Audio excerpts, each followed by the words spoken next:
If I have a company and I want to go global, I want to become the best in my field, what should I be asking myself? In terms of human resources? In terms of anything. Oh, well, again, it's a very broad question, right? Yes. But again, I would say go back to strategy, Okay. right? There is the choices, right? That you made, a set of activities that you. All right. I'm asking you to speculate now, Prof. What is the thinking that might go into a decision of a Jamaican company like the Grace Kennedy Group moving beyond food services, which was their core business, into financial services? Okay. Usually, companies will make such a move into totally unrelated set of businesses is because something happened to their core business. So they try to do some experiment, try other fields, okay? Because this is considered something very risky, since a totally new business has nothing to do with the old core business, right? Which means it's very difficult for you to leverage, okay, your competencies, your abilities, from one field to another, which fundamentally different, right? So it's a very risky move. Okay. Typically, companies will make that move because something happened to their core business. So they wanted to get out, so they diversify. Okay. So they try to do some experiment in other businesses first to see whether it works, right? So they will try different ways until they see, okay, it's a time to move because the old business is some kind of under attack or some external shocks happen, so they wanted to diversify. Okay. Otherwise, to diversify in a totally new business, you wouldn't be able to leverage what you had before. So that's considered very risky. Okay. That they would do that is by buying out somebody. I mean, the way you go into unrelated diversification would be, say, buy out existing companies, or buying the talent that you need to get in. So they maybe hire a lot of people who have financial services. Well, probably buying in this case is better since they don't have any experience in the new field, right? So maybe buying is good, but the point is, you don't forget that eventually you still have to manage, right? So buying is one thing, management is another thing. When you have two set of companies, they are totally unrelated, you want to manage them, it will cause difficulties because you have to understand two fundamentally different businesses and they keep changing. So in general, management, when it comes to managing two different totally unrelated companies, itself is a challenge. Yes, the culture, merging the culture of the two organizations. You cannot merge because they are different. So it shouldn't merge. Shouldn't merge, okay. Shouldn't merge either. So basically, then you should question yourself, what's the rationale behind the move? Is there any synergy? Okay. I don't see any synergy in totally unrelated. That's why they're totally unrelated by definition, right? So that's my view. Okay. All right. Thank you. Okay. All right. Prof, could you say a word about how organizations can build a culture of innovation? Okay. Basically, innovative company versus a not so innovative company, the difference is lies in human resources again and the corporate culture. So in the innovative company, the people they hire in the first place are innovative in the sense, they don't follow the routines or prescriptions of what you should do. It's not like manufacturing where you have to sit from 9 to 5, so to speak, right? So for that kind of companies, there's more relaxed atmosphere. If you, for example, you can Google the company itself, Google. Okay? Yes. If you go to Google, you Google. Then you found out in the company, employees are free to do many different things. Okay. If they wanted to relax, they can relax. They just go somewhere. There's food, drinks available, coffee. So it's more self-discipline. Nobody will force you. It's not like manufacturing. We have to sit there 9 to 5. So you can do pretty much what you want. Okay. Even in some companies, they will give you, they will pay you, but they will say 30% of the time you can use it for free. Okay, so it doesn't have to be related to your task. Yes. Okay, so you can use that time for free, they'll pay you. Okay, so that you can try things you think it might work. But if it doesn't work, it doesn't work. They trust you also, you won't go out to watch a movie or things like that, right? So they'll pay you 30% of the time, right? That you're free to do things you think that should be done.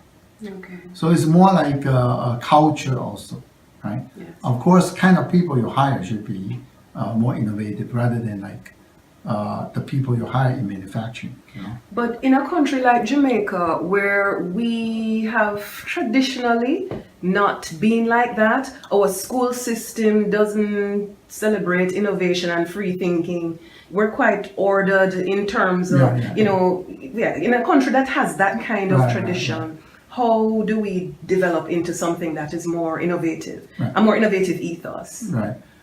This is not unique to Jamaica. Actually, if you compare East and West, Eastern countries tend to be more disciplined, and Western countries to be more innovative, right?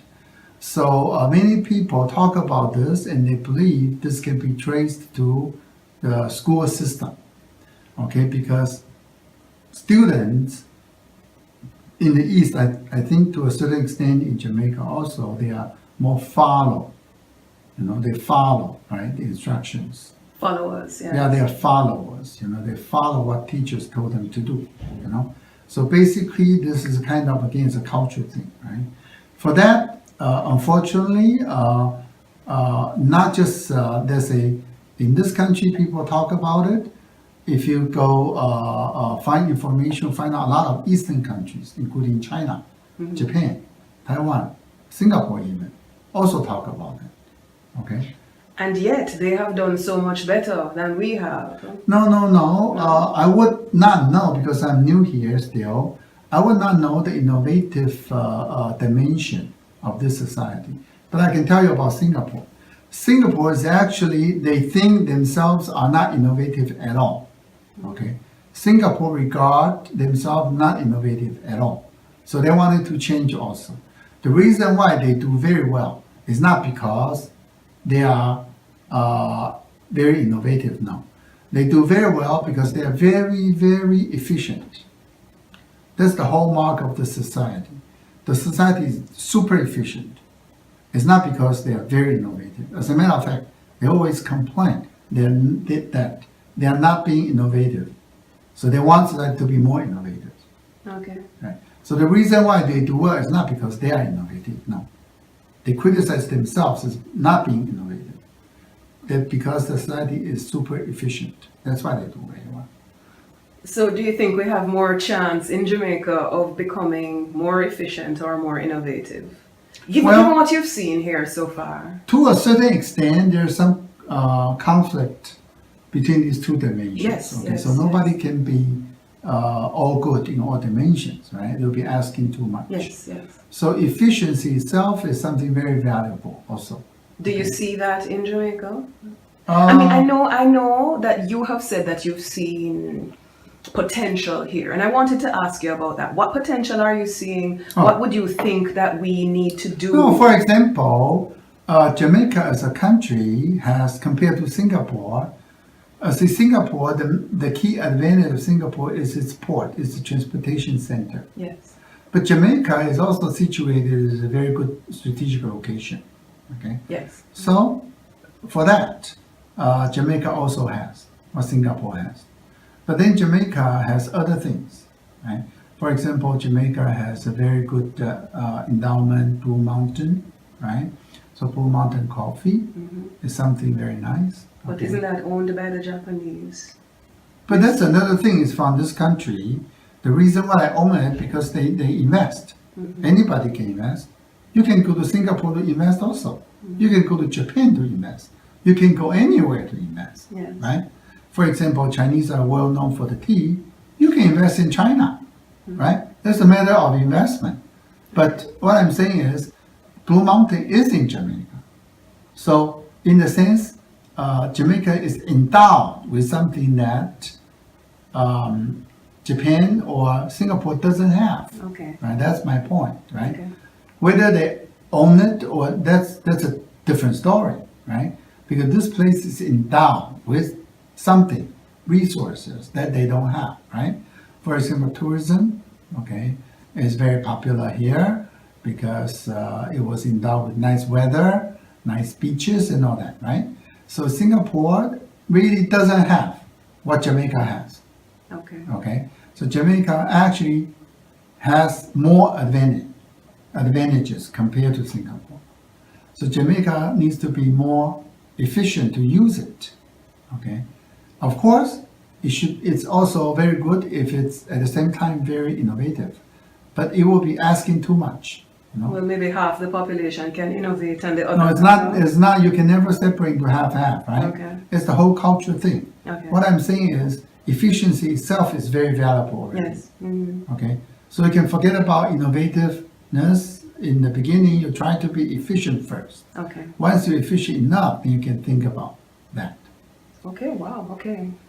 It's a prescription.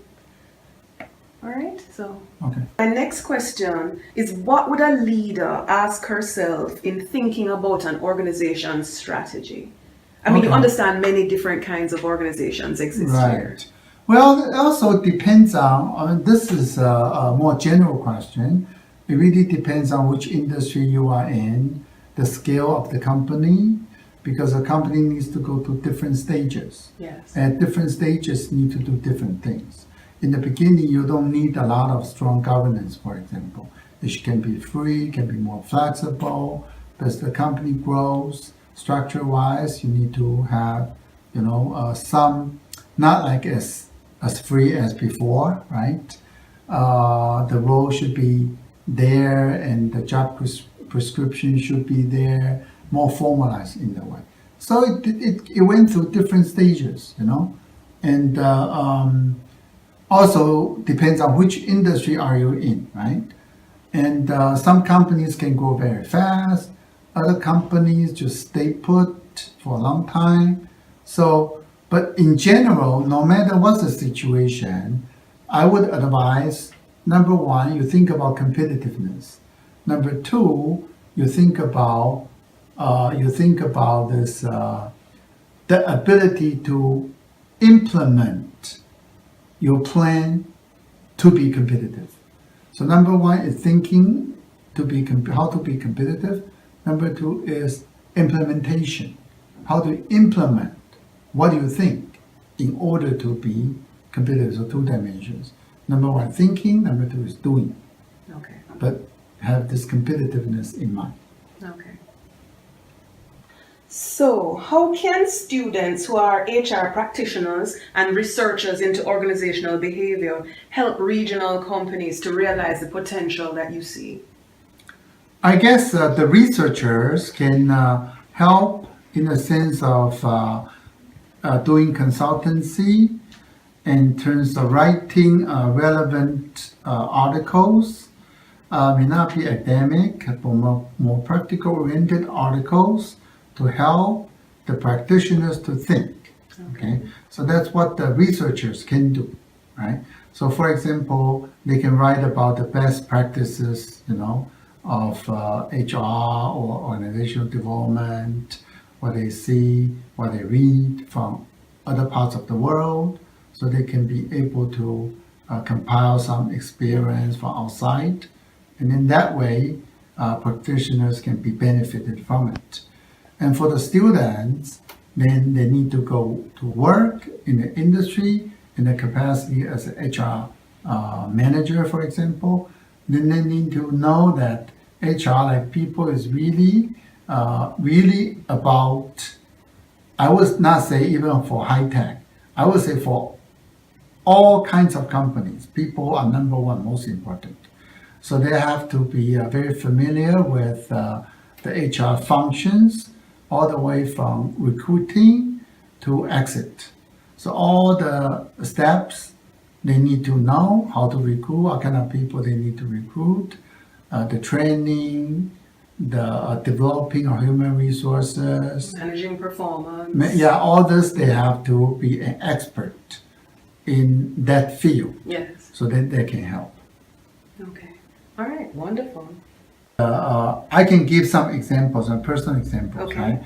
So, for example, I need to install internet. So I went to a company. There are only two companies, but I won't say which one. But I just want to give an example, right? Yes. So I paid the money this Wednesday, 2 days ago, and I asked them when can I have the service to install the internet. They told me they will make the request as soon as possible. But then, so either yesterday or today. But yesterday, I haven't heard anything from them. Up to this moment, I haven't heard anything from them either. And they say originally it was scheduled next Tuesday. Okay? But anyway, I paid already. I wonder why it takes so long. Yes. And I asked my neighbor, she said she waited actually for 10 days. Okay. So this is something that just out of personal experience. If you do this kind of customer service, you can forget about global. Yes. So in order to bring our companies global, we would need to, one, be more efficient, as you were saying earlier. Yeah. This is this is even beyond efficiency. This is common sense. Yes. This is nothing to do with anything. Yes. Customers pay today. They should get the service today. May not be today, but you should at least let them know. Okay. You should do as soon as possible. Okay. If there's a hurricane, you say, sorry, there's a hurricane. Okay, something happened. But otherwise, customers should expect, number one, to know at least. Number two, they should have the service as soon as possible. So in this case, number one, I don't know. Okay. And I don't know why I don't know also. That's the scary part. Okay, I don't know why I don't know. I just don't know anything. And they say they will call me, but they don't. So what I'm saying is this kind of customer service is really beyond anything. It's nothing to do with innovation. It's nothing to do with efficiency. It's just common sense. You have to serve customer. If you don't serve customer, then I don't think you can compete globally. Okay. At all. So this is something very. So I'm just giving some examples. An example, for example. Right? All right. Would I be right in thinking, because I'm thinking too that in the countries that have done really well, they have a big local market, or they start there and then expand. So the lack of customer service, as you're saying, even locally, would suggest in a very tangible way that we're not ready to go global. Certainly not. I would say not ready to go global, and even local you have to improve, right? Yeah. Wow. Okay. That's depressing. Okay then, thanks, Prof. Okay. So my last question is, do you have any recommendations about how we can improve organizational productivity in Jamaica? Okay. I think the key word is professionalism. Okay. Okay. I can give you some personal example. I used to have a German student. I worked with him for 2 years. When I make an appointment, I say, for example, 11 o'clock. By 10:59, he must be outside of my door. But he will not knock until 11. But there's no exception for 2 years. If I make appointment 10 o'clock, 9:59, he's there. I say 2 o'clock, 1:59, he is there. Yes. This never changes. Okay? Discipline. So it's extremely disciplined and professionalism. Whatever he said, he will do. If you say he will be here by 10, 10:59, he is there. Okay? So that's professionalism. Okay. So if you can do that, then definitely it will help the productivity. But if you cannot do that, then what can I say?